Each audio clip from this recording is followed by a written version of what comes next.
पहरेदार देख रहे सभी दर्शकों का स्वागत है। मैं हूं मंजीत सहगल और आज के एपिसोड में हम बात करेंगे पंजाब और हरियाणा के बीच में काफ़ी अरसे से चल रहे जल आवंटन विवाद को लेकर। अब की बार जैसे गर्मियां आई, पंजाब और हरियाणा के बीच में चल रहे पानी के आवंटन ने एक नया रूप ले लिया। अब की बार विवाद छिड़ गया भाखड़ा नहर से निकलने वाले पानी के आवंटन को लेकर। पंजाब के मुख्यमंत्री भगवंत मान ने अचानक एक वीडियो जारी करके कहा कि पंजाब अब हरियाणा को जल की आपूर्ति, पानी की आपूर्ति कम करेगा। उसके बाद नायब सिंह सैनी जो हरियाणा के मुख्यमंत्री, उनका बयान आया कि पंजाब पानी को लेकर राजनीति कर रहा है। पंजाब से रुकेगा नहीं, ना रुका है। पानी पर सबका अधिकार है और दिल्ली में आम आदमी पार्टी की सरकार की हार हुई है। वो हार वो पचा नहीं पा रहे हैं और अपनी जेब में मिटाने के लिए इस प्रकार का एक राजनीतिक स्टंट, क्योंकि दिल्ली में भी इसी प्रकार से उन्होंने प्रयास किया। ਜਿਹੜਾ ਇਹ ਟ੍ਰੀਟੀ ਕਹਿੰਦੇ ਅਸੀਂ ਰੱਦ ਕਰ ਦਾਂਗੇ ਪਾਕਿਸਤਾਨ ਲਈ, ਉਹ ਸਭ ਤੋਂ ਜ਼ਿਆਦਾ ਜਿਹੜਾ ਨੇੜੇ ਪੈਂਦਾ ਔਰ ਜਿਹੜੀ ਗ੍ਰੈਵਿਟੀ ਵੀ ਸਾਥ ਦੇ ਰਹੀ ਹੈ, ਉਹ ਸਾਨੂੰ ਦੇ ਦਿਓ।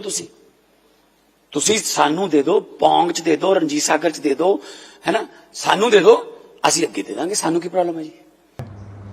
मामला बढ़ता गया, परस्पर वाद विवाद गहराता गया। हरियाणा की जो जल आपूर्ति मंत्री हैं श्रुति चौधरी, उन्होंने केंद्रीय जल आपूर्ति मंत्री से बातचीत की और उसके बाद ये कहा गया कि हरियाणा इस मामले को केंद्र सरकार के समक्ष उठाएगा। और उसके बाद भगवंत मान ने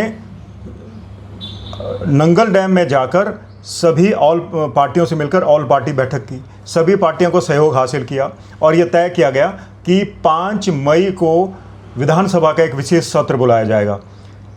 ये विशेष सत्र बुलाया गया और इसमें एक प्रस्ताव पारित किया गया। प्रस्ताव में जो बात प्रमुखता से कही गई वो ये है कि पंजाब के 117 जोन डार्क जोन में है, 117 ब्लॉक्स में पानी नहीं है, इसलिए वो पानी देने के स्थिति में नहीं है।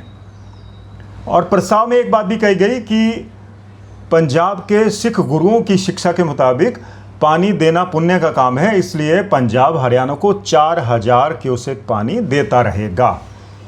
और वहीं हरियाणा ने पलटवार किया।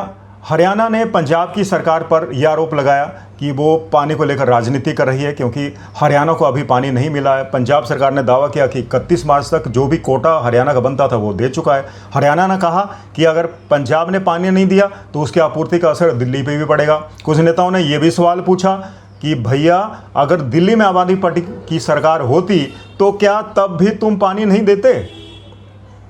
अब विवाद गहराता जा रहा है।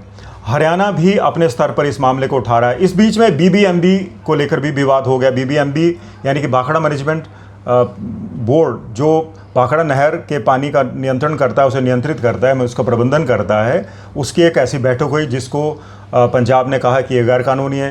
पंजाब को भी बुलाया गया था, उसमें दिल्ली, राजस्थान, पंजाब, हरियाणा सभी प्रतिनिधियों को आमंत्रित किया गया था इस बैठक में, लेकिन पंजाब ने इसका बाइकआउट किया और इस बैठक में निर्णय लिया गया कि पंजाब को पानी हरियाणा को देना पड़ेगा, जिसका विरोध पंजाब ने किया और विधानसभा का विशेष सत्र बुलाया। विवाद लगातार गहराता जा रहा है। पंजाब अपनी कहानी कह रहा है। पंजाब कह रहा है कि उसके 117 जो ब्लॉक हैं वो डार्क जोन में है।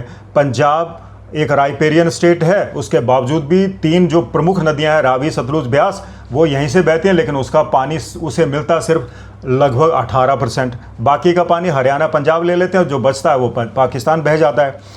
भारत एक तरफ से अब पाकिस्तान को सूखा रखने की बात कर रहा है, उसको पानी न देने की बात कर रहा है। सिंधु जल समझौता रद्द कर दिया गया, तो पंजाब अब ये कह रहा है कि भैया इस पानी को मोड़ दो, उसका रुख, और हमें दे दो। लेकिन चाहे पंजाब हो, हरियाणा हो या फिर हो राजस्थान, गर्मियां आते ही हर साल इन राज्यों के कई जिलों में पानी की किल्लत होती है। हरियाणा के कई जिले सूखाग्रस्त हैं, वहाँ पर पीने का पानी नहीं है, टैंकरों से पानी आपूर्ति हो रही है पानी की। तो अब जो सवाल उठता है ये कि स्वतंत्र प्राप्ति के बाद आपने कई डैम बनाए, जैसे आपने भाखड़ा नंगल डैम बनाया, आपने रंजीत सागर डैम बनाया, लेकिन जिस गति से पंजाब, हरियाणा और राजस्थान की जनसंख्या बढ़ी है, जितनी पानी की आपूर्ति उनको चाहिए थी, उस तरीके से पानी का जो स्टोरेज था उसे तय नहीं किया गया और डैम नहीं बनाए गए। पंजाब जैसे राज्य में, जहाँ से 3 बड़ी नदियाँ बहती हैं, राइपेरियन स्टेट है, वहाँ को ही उन नदियों का पानी नहीं मिल रहा है। तो अब ज़रूरत आन ये पड़ी है कि चाहे पंजाब हो, हरियाणा हो या हो राजस्थान, अगर इन तीनों राज्यों की जलापूर्ति का कोई समाधान निकालना है तो वो है डैम बनाना और नदियों को आपस में लिंक करना। स्वर्गीय प्रधानमंत्री अटल बिहारी वाजपेयी भी इस तरह की एक परियोजना का जिक्र कर चुके थे। तो अब समय आ गया है कि केंद्र सरकार पंजाब, हरियाणा और राजस्थान से मिलकर कुछ ऐसी भविष्य की योजना बनाए, डैम का निर्माण करे, ताकि बाढ़ के समय में जब बरसात में ये नदियां बाढ़ग्रस्त हो जाती हैं और इन राज्यों के कई हिस्सों में पानी भर जाता है, खेती की फसल तबाह हो जाती है, तो उसे संग्रहित किया जाए, उस पानी को रोका जाए, ताकि गर्मियों के समय में जब ज़्यादा पानी की ज़रूरत होती है वहाँ से उसकी आपूर्ति हो सके। पंजाब, हरियाणा और राजस्थान को इस वक्त आपसी मतभेद भुलाकर इस योजना पर कार्य करना चाहिए, ताकि आगे आने वाली पीढ़ियों को इस समस्या से ना जूझना पड़े, क्योंकि राजनीति करने से सिर्फ समय बर्बाद होता है। एक तरफ पंजाब ऑल पार्टी मीटिंग बुला रहा है, उधर हरियाणा बुला रहा है। मज़े की बात है कि हरियाणा में भारतीय जनता पार्टी की सरकार है, तो पंजाब में भारतीय जनता पार्टी भी भगवंत मान द्वारा बुलाई गई ऑल पार्टी मीटिंग में शामिल हुई। आम आदमी पार्टी के नेता हरियाणा की बैठक में भी शामिल हुए। आप देखिए ना किस तरह से जो पॉलिटिकल इंटरेस्ट है उनको बचाने की कोशिश भी हो रही है, एक दूसरे पर आरोप मढ़े जा रहे हैं। तो इन सभी समस्याओं का जो हल है वो यही है कि आप मिल बैठकर बांध बनाएं। बांध बनाएंगे तो पानी रुकेगा, पानी की वेस्टेज भी बचेगी, और गर्मियों में जब आपको पानी की किल्लत होगी तो पंजाब, हरियाणा, राजस्थान के लोगों को प्यासा नहीं रहना पड़ेगा, टैंकर पर आपको निर्भर नहीं रहना पड़ेगा। राजधानी दिल्ली का भी काफ़ी बड़ा समाधान इससे निकल सकता है।